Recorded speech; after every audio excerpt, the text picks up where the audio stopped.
Welcome to Reality Check, where we use what we see on TV screen to start a conversation about mental health and take a deep dive into understanding relationships. My name is Selena, and I'm a mental health therapist. Hi, my name is Jacqueline, and I am the producer and co-host. Alrighty, we are back.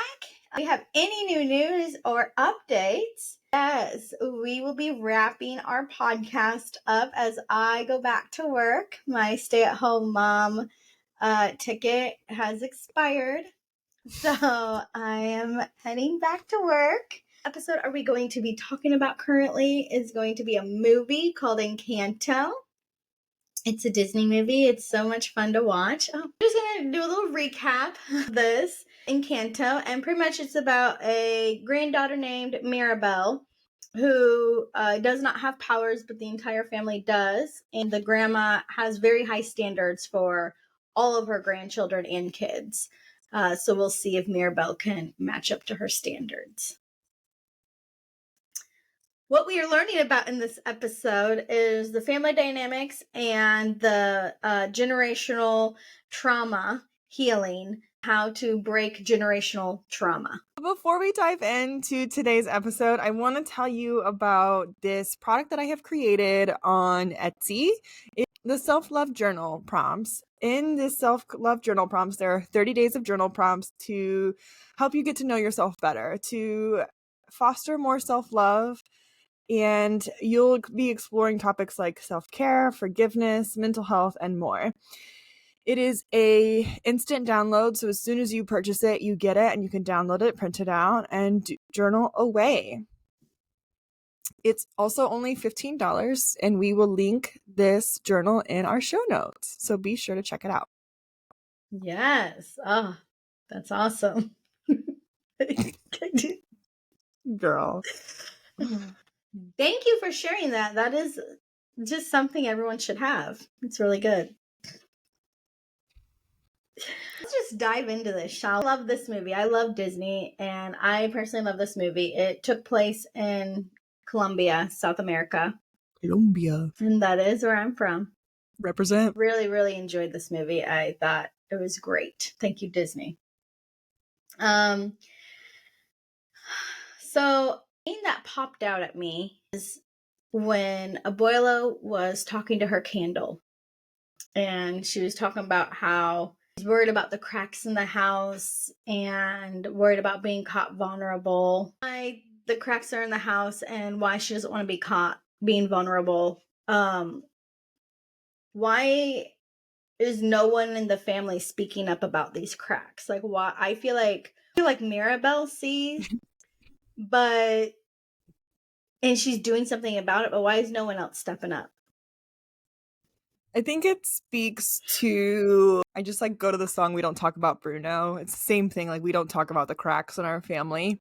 And so oftentimes we see families, I think this is an excellent representation of there is a problem and no one is saying anything about it. And we're just going along, but to say something about it means to ostracize or to be kicked out of the family, right? So Bruno leaves the family because he gets tired of everyone getting mad at him for speaking the future that they want to know. And then Mirabelle, everyone is shunning her because she's saying we have cracks in our house, which is our family, right? Our family is literally falling apart, and the house is a representation of the family.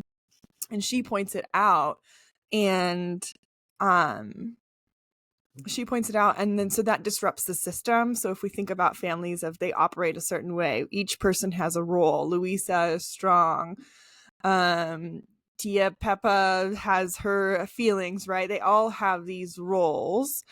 And to stray from the roles means to not fall in line with Abuela's vision of the family, which she's trying so hard to grasp and hang on to. But we're leaving out Mirabelle in that because she doesn't live up to the standards because she doesn't have a power. So she says, hey, we got these cracks. And everyone is like, no, we don't have these cracks. Shh, don't say anything, right? Everyone is hush-hush about their problems that they're having because they don't want to disappoint grandma. But inevitably, it cracks, right? We can only hold so much. There was one line Mirabelle said to Bruno, sometimes weirdos get a bad rap. And I was thinking about that, and I think it's likely because the weirdos, quote unquote weirdos, are the ones pointing out the issues in the family. And when we point out issues that families are having, it requires us to look at it. And so when we don't look at it, we gaslight, right? Abuela was gaslighting the crap out of Mirabelle, saying like there aren't any cracks when she damn well knew there were cracks in the house. So we gaslight or we ignore or we try to shove down or like, oh, it'll be okay. We try to lessen the issue without actually dealing with the issue. And so that's why we get these like weirdos or black sheep of the family, because these are usually the people who are noticing the harm that the family dynamics are causing, and they say something about it. Right. Good. That's a different perspective. I did not see that. I was just thinking that the house is just falling apart because it's old. I do like Luisa's song. I think that's almost everyone's favorite song because it has a lot of value to the words. And one of them she says is, but under the surface, she is about to explode and is under a lot of pressure. Why is she the one to be like called on? Why is it because she's the oldest, or I can't quite remember. I don't know. I don't think they ever distinguish where she is in birth order. I would imagine she's probably the oldest. She's definitely deemed the strong one, right? She's Yeah. the one that can carry out like 8 donkeys at a time. Yes. I think people come to her because she is the strong one. She's not allowed to be scared, and she feels like she has no self-worth without her strength. Without her power, she has no self-worth. And there's this perceived expectation that she can handle everything. Yeah, because she said at the end of the song, or not the song, but at the end of the movie, I may be strong, but sometimes I cry. Right. And Mirabelle is like, you don't have to carry everything. Like, you don't have to do that. And when she tries to carry less, she didn't realize, there was one point where she's like, I tried only carrying like 6 donkeys instead of 8 or whatever it was. And she's like, I didn't realize how heavy they were. Right. She starts to notice herself and the weight metaphorically that she's carrying. And then there's fears for her that she'll never be strong enough. I think we see this a lot in specifically like the eldest daughter of the families. Typically they're put in roles where they have to be the strong one. They're the caregivers of the families that have significant trauma. And so there is this like, they're the strong ones, they're not allowed to be weak, and if they're not strong, then what value do they have? I think, I know, specifically thinking of like clients that I have worked in the past, a lot of people feel that way. If I'm not the strong one, then what value do I have in this family? What good am I, like, what good do I give to this family? Thinking about Mirabelle, right? She has no value, she has no power, so she's not valuable to the family. She feels like an outsider. The other siblings, whether it's subconsciously or consciously, see this, and so there's even more pressure to give their power to the family. Yeah, speaking of Mirabelle, I like how you said like she has no power. She's, grandma's pretty harsh on her. Grandma is like telling her, just stop touching things. You're making things worse. Walk away. Don't do that. I don't know. I get everyone has powers, but I wonder why Mirabelle was chosen to save the family, to see the issues. Why when she touched the doorknob, she didn't get anything. Yeah, I think she had to have, to save the family, she couldn't have had powers. Because Louisa and Tia Peppa and the mom, the dad. What's that girl's name? Flower Girl. Oh, Isabella. Right, they all have these powers that keep them, that contribute to the family, right? And so they're stuck in their roles, whereas Mirabelle doesn't have anything to contribute, so she has the gift of sight. So Mm. she can see the family clearly. She can see the impact. When Louisa sings her song and is Mhm. like, I don't want to do this anymore, she's like, you don't have to. Mhm. And when Isabel is like, I'm tired of creating flowers, she's like, you don't have to. Like, we Right. don't have to be in these roles. I think that was her gift, because had she been given a power, I think she would have followed a similar path as her siblings and everyone else in the family who has power. Yeah. Hmm. Yeah, I just thought that was interesting. I One of my favorite scenes, because I have a strong backbone, is when Mirabelle finally stood up to Abuela. Mm-hmm. It was those two, and you could visibly see the entire family on Abuela's side, and she was like taking it and taking it until finally she was like, "No, you're ruining this family. You're doing this. It's like you. Like, she finally stood up, and I was like, yes, get Mm-hmm. it. And you could tell that crushed Abuela. Like, that really crushed her. Do you feel like that was like the first time anyone has stood up to her or said something like that to her? Because she looked distraught. I mean, I feel like Bruno has, and I feel like that's why Bruno got kicked out. Yeah.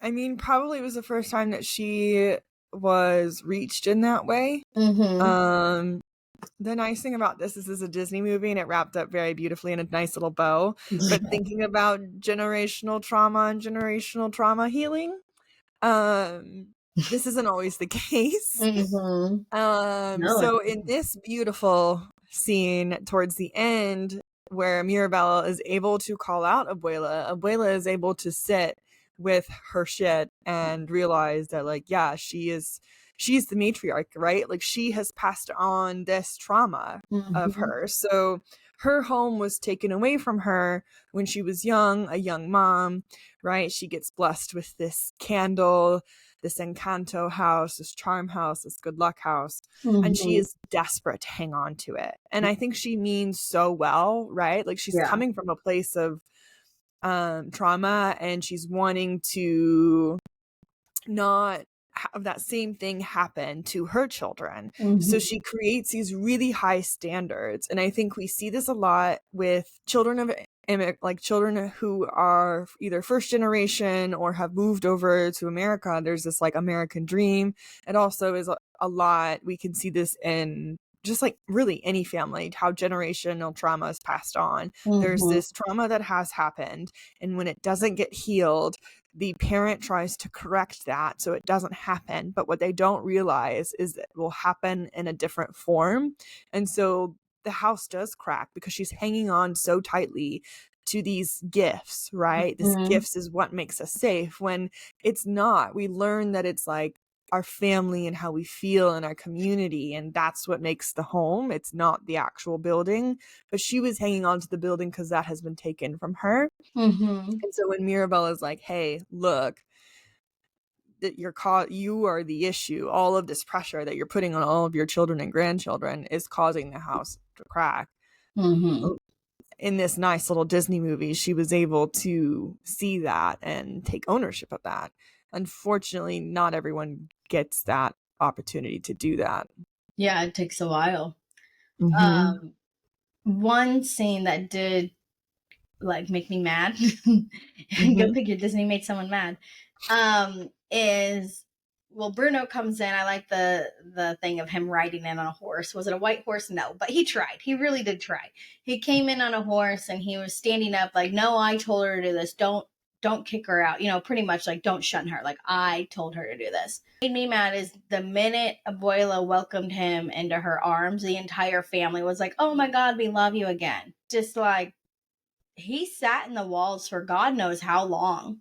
Mm-hmm. He was shunned from the family for God knows how long. And the minute old granny turns her mind to know that she's wrong, she's going to accept him back, and the entire family then has to love Mm-hmm. him. Mm-hmm. That made me sad and mad. And I was like, no, he shouldn't have to go back to that, because if he were to stand up again and something were to happen, he's right back to the walls. Mm-hmm. Yes. So when we look at family dynamics, there's usually what we therapists call what we therapists call the identified patient. So when families come to therapy, they're like, my one child is the issue. And everyone then is like, yes, that one child is the issue. And so in this case, it's Bruno and the second generation, and then it's Mirabelle and the third generation. So when everyone is like, yes, Bruno is the problem, right? Like he's telling everyone all these horrible things, even though we're asking for it, we're going to ignore that part that we're asking for it. But like he's ruining our lives, right? And so he's the identified patient. We're not looking at ourselves and how we contribute to this. We're not looking at that we're the one asking him to tell us the bad news. And we're not looking at how we play a part in this cycle. We're only looking that he's the one exhibiting these horrible behaviors. So we're going to shun him and he's going to go hide in the walls. This happens all the times in family, right? My middle child has anger issues. And so we're not looking about why this child has anger issues. We're just looking at the anger issues and that child is the problem. So like they're shunned or no one likes them or they're less understood or they're the one in therapy and no one else, right? But we're not looking at how it's actually everyone who's contributing to this child's behavior. Everyone. And so then when grandma's like, you're okay, right? Everyone is like, yeah, you're right, you're okay, because we want to be on the side of grandma, abuela. We want to be on the side of her because she's the matriarch, she's the head.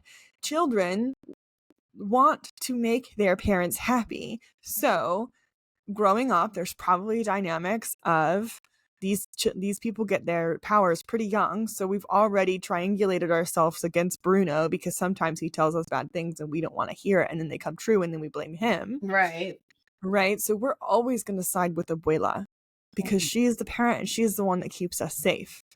And so when she is happy with Bruno, we're happy with Bruno.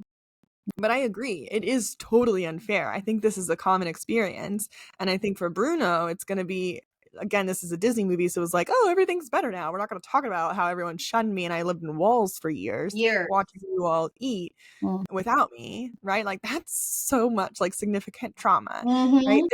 Ideally, there's lots of conversations about how like I missed you and I'm sorry I treated this way and I'm sorry I put this expectation and I'm like, it's really unfair of me to expect you to only tell me good news, right? All of these things should have been said, but because it's a Disney movie, it just like wrapped up really nicely. Right, yes. Yeah, no, I completely get it, but yeah, and so there's no healing. There's no healing because at one end of it, what was really sad is when Mirabelle was looking, he had a hole in his wall and he'd eat breakfast with them and he'd eat dinner with them and he really wanted to be a part of it, but he knew if he came in, they were going to ban him. And they were even, and at the end of it, they're like, who cares? Just give us a hug. Like, because his song was explaining, like, sorry about your wedding day, you know?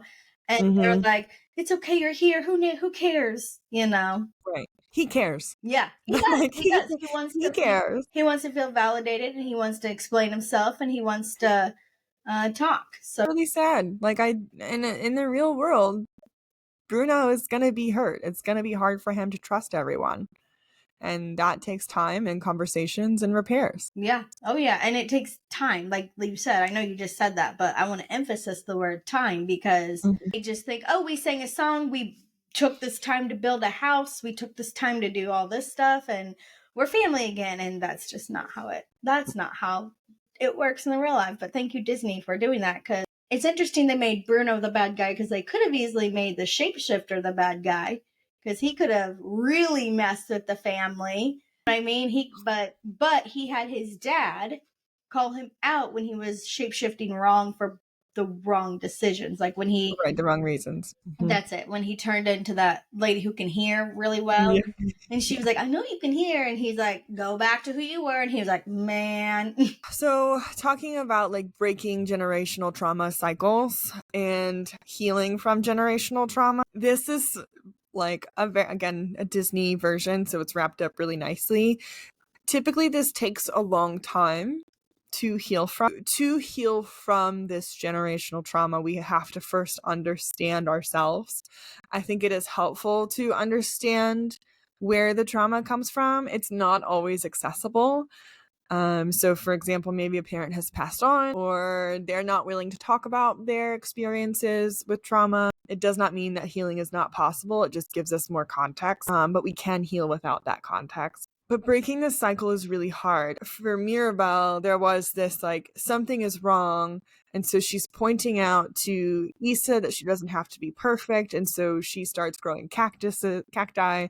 And then to Louisa that she doesn't have to be strong. And Louisa's grappling with like not being so strong. So she's creating space for herself and others to be truly who they want to be. And they're trying to they're then understanding like why this has come to be. Everyone thinks Louisa is strong. Everyone thinks Issa is perfect. And so they're understanding like these are negative beliefs that they hold about themselves and that are actually quite limiting. And so they work hard to break those down and build up who they want to be. I think something that people don't talk about is that can be isolating. So for Mirabelle, it was isolating, being herself, not subscribing to these negative beliefs the family curates. It does become isolating. For Mirabelle, she's very lucky that she was able to have a conversation with her family and were able to do some healing. But that's not always the case. Sometimes we have to heal on our own. I just wanted to highlight like healing from generational trauma is incredibly hard and sometimes really lonely. It can be. What do we want to talk about next time? Well, I dive into a blog that you have written. I really like this one. It's called "What Does Trusting the Process Even Mean?" I love that because what does that even mean? Like, everyone says that. Trust the process. Trust the process. It's like sometimes the process can be bumpy and rocky and roady, and you just want to give up.